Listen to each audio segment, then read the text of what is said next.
Next heading, chelation and denticity. So all these things are coming under some important terms, under some basic terms under coordination compounds. So after ligands, the next one is chelation and denticity of ligands. Chelation is nothing but when a bidentate or a polydentate ligand uses uses all its two or more donor atoms to bind to the central metal atom or and forming a ring structure is called as chelation. Chelation means when a didentate or polydentate ligand, didentate or polydentate ligand with two or more donor atom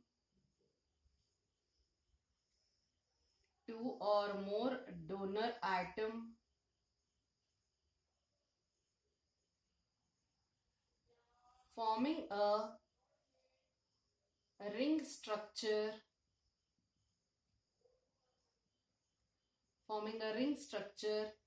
with the central metal ion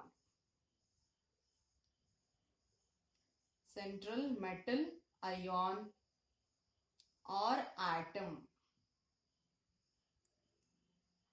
So when a didentate or polydentate ligand with two or more donor atoms forming a ring structure with the central metal atom, that is nothing but two or more donor atoms are there.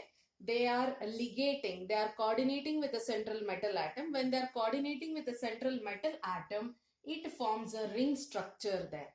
That ring structure of the complex is called as chelation. So chelation is nothing but the ability of the di or polydentate ligand with two or more donor atoms to form a ring structure while coordinating with the central metal atom is called as chelation. So we shall take up an example so that it will be easy for you to understand.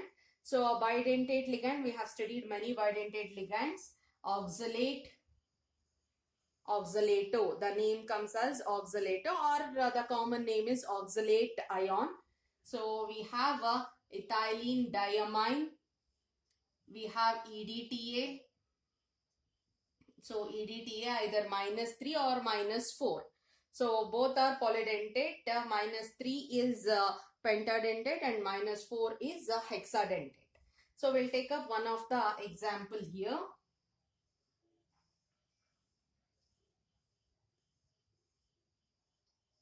This is the complex.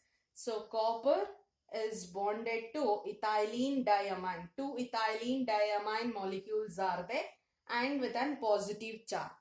So we shall see how this bonding is being formed and how the chelation is forming. That is nothing but how the ring structure is forming. We shall see. So this is our central metal, copper. So we have ethylene diamine, copper, ethylene diamine,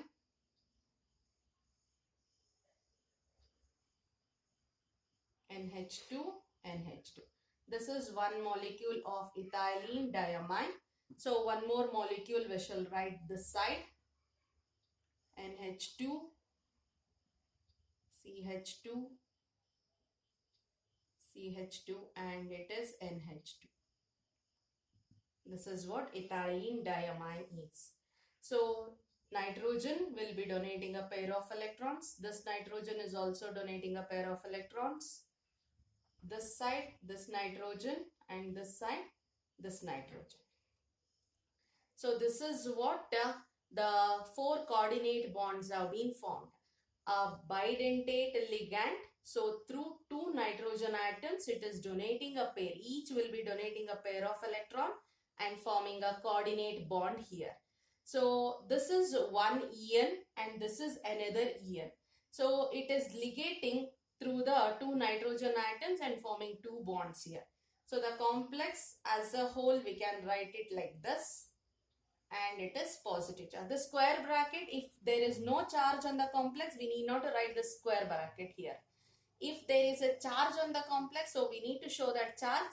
So we have to write either square bracket or half of the square bracket, at least we need to write. Well, further we can discuss that part also, how to write and how to mention the complex also. So in this complex, so you can see this as one ring and this as one ring. So this one, once again, I mean, to make you understand as the ring, we can show En and En. So two ligands, two ethylene diamine are there. So it is donating, and this side also it is donating. This is what the ring structure around central metal atom. Two ring structures are formed, and these ring structures are nothing but chelation, the property of the ligand to form a ring structure around the central metal atom is called as chelation. And the ligands are called as the ligands, whatever it is, what are forming an ring structure, those ligands are called as chelating ligands. They are nothing but chelating ligands. I hope it is clear. I'll repeat once again. Chelation is nothing but when di or polydentate ligands with two or more donor atoms forming a ring structure with the central metal ion or atom. That ability of the ligand to form a ring structure is called as chelation, or the ring formation across the central metal atom by the ligand is called as chelation. And the ligands are nothing but chelating ligands. Such kind of ligands are called as chelating ligands. So this is about one of the example we have seen, that is CuEn twice plus. So we'll move on to the next example, where we have this is nothing but based upon the ligands also we can name this one. This is a bidentate ligand we have taken. So the name becomes so bidentate chelation. The process we can, chelation is nothing but it is a general name. So if at all based upon the ligands, if you have to classify, then it becomes a bidentate chelation. If you are taking tridentate ligand, then it becomes an terdentate chelation. It is not tridentate, it becomes terdentate chelation. So we shall take up one of that example also. So once again I'll be repeating. So make sure that whatever is being taught, make a running notes of it. Then only it will be helpful. Then only you can understand the topics properly. So one more example we'll take with an tridentate ligand.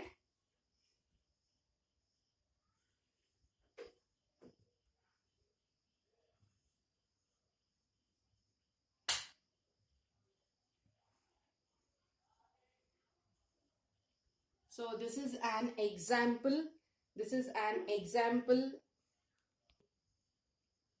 So we have an example of tridentate ligand here. So in this DIEN, that is nothing but diethylene triamine. Diethylene triamine, it is an tridentate ligand. So tridentate ligand. So observe here, this is a central metal atom. It is forming one bond with the Cl. It is tridentate, that is nothing but it has three donor atoms. So one from here and three from here. So total 4 bonds platinum is forming. I hope it is clear. So here in this example, it is an bidentate ligand. It is an bidentate ligand. So in this bidentate, how many molecules of bidentate ligand are there? 2 molecules of bidentate ligand are there. So each one is forming 2 bonds. That means that 2 into 2, 4 bonds. So 4 bonds we have seen already. 4 bonds have been formed with copper. So here tridentate 3 and 1. 4 bonds have been formed. So we shall write the structure. So how it is forming chelation we shall see. Platinum with the Cl. So we can write the structure in this dimethyl. It has been, diethylene.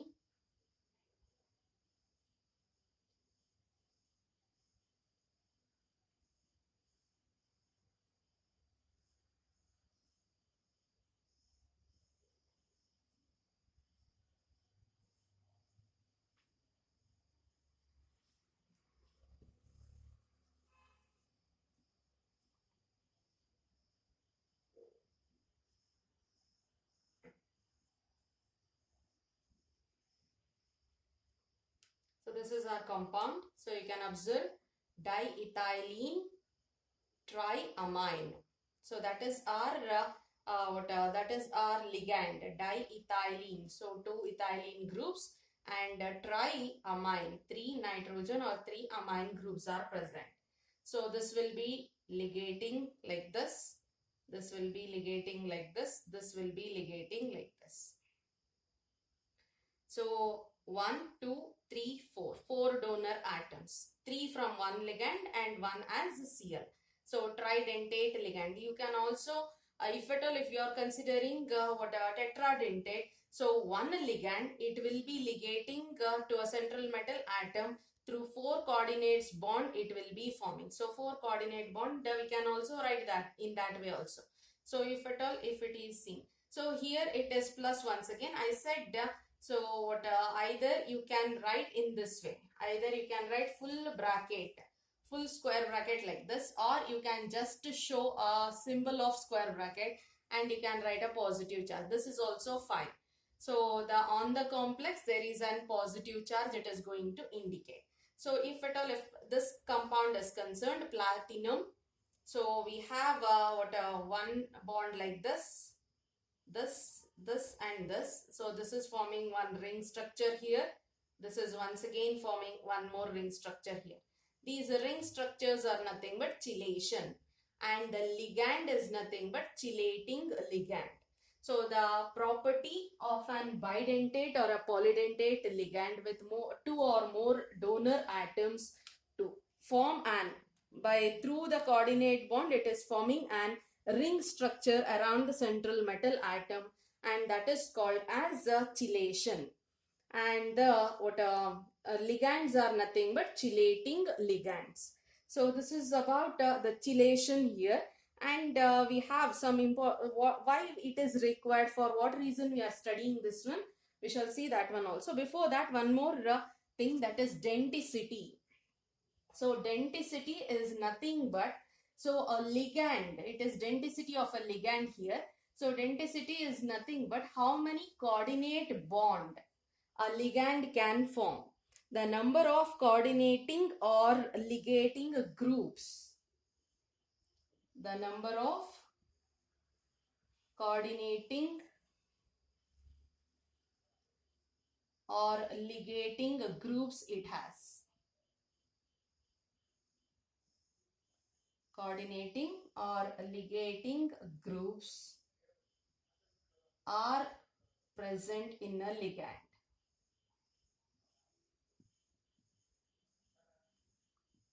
Are present in a ligand.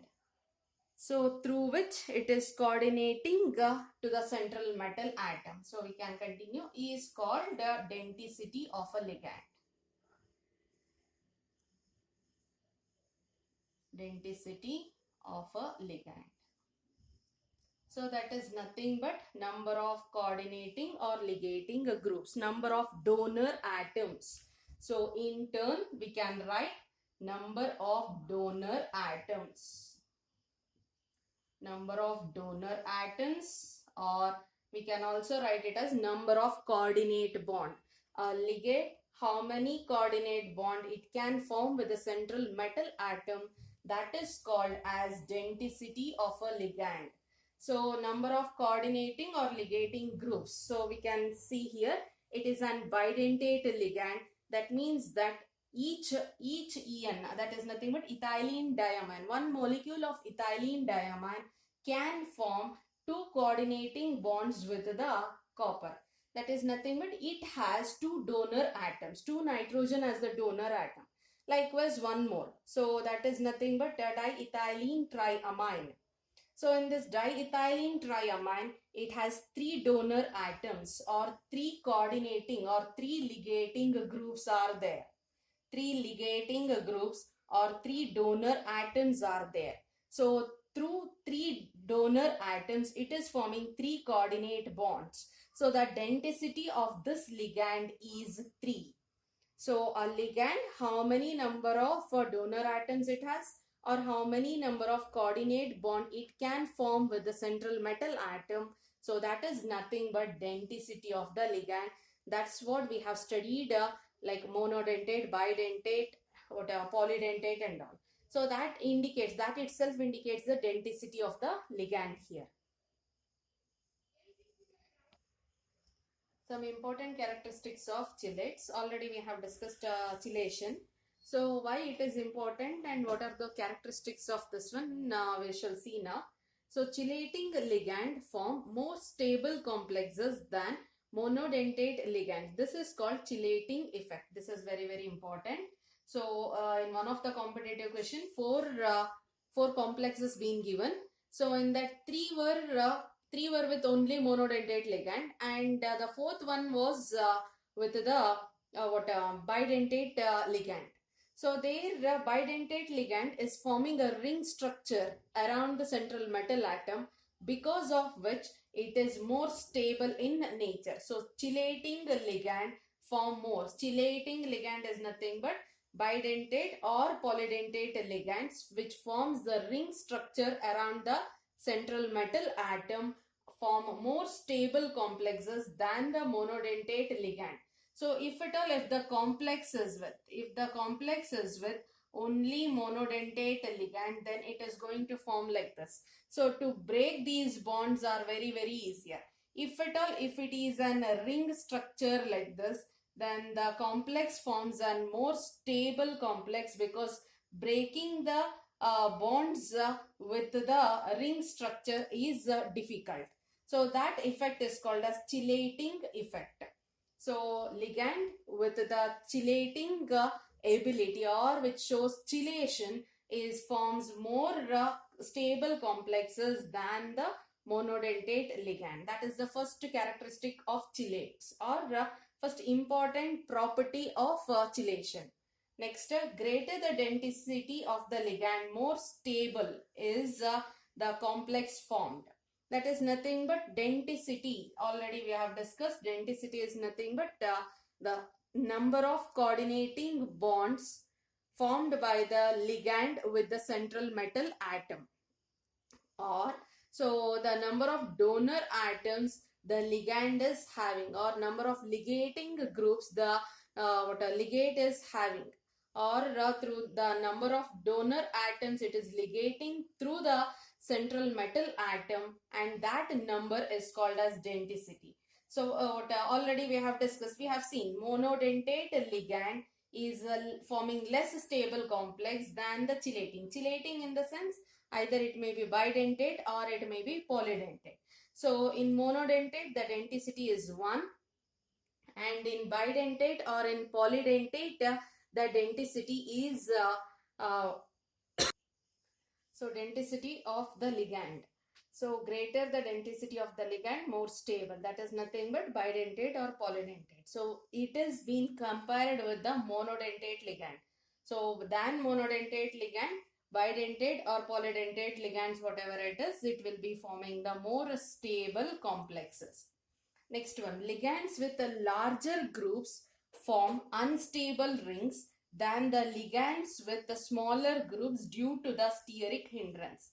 So that is nothing but, so here it is not regarding the regarding the denticity of the ligand.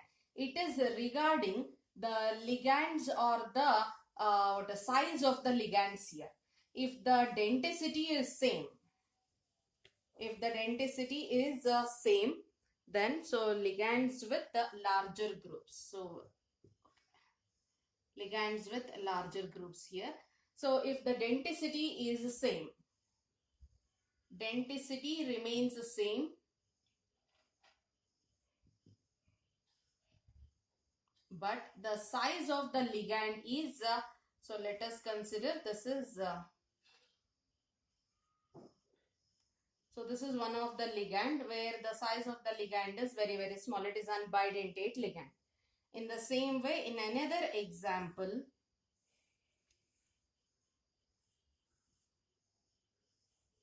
the ligand size is larger. The ligand size is larger, or we can write in this way, this side, little bit more lengthier groups, more lengthier carbon atoms are present then. So this is one thing. Likewise, this side, if at all, if you are writing, then this one also, it is going to come like this only. So the structure, the same ligand this side, the same ligand is here also. So if at all, if this much length ligand is there, or the larger group of ligand if it is present, then this also will be coinciding with the this side ligand. At that time, the steric hindrance may come. If at all, if this is the case, then so no steric hindrance. They are far from one another.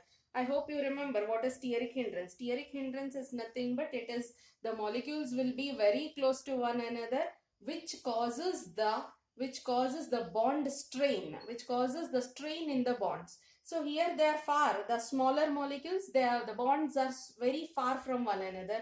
So there won't be any interaction of one bond with another bond. So there less steric hindrance. This is due to the size of the ligand. The size of the ligand is very, very small. So the bonds are not strained here. But here in this case, the size of the ligand is very larger. So one of the bond or one bond is interacting, or one ligand is interacting with the other. So due to this, there will be a strain in the bonds, which makes the complex unstable in nature. So in this case, the bonds are stronger due to less steric hindrance and less strain in the bonds. So this is about some important characteristics of chelates.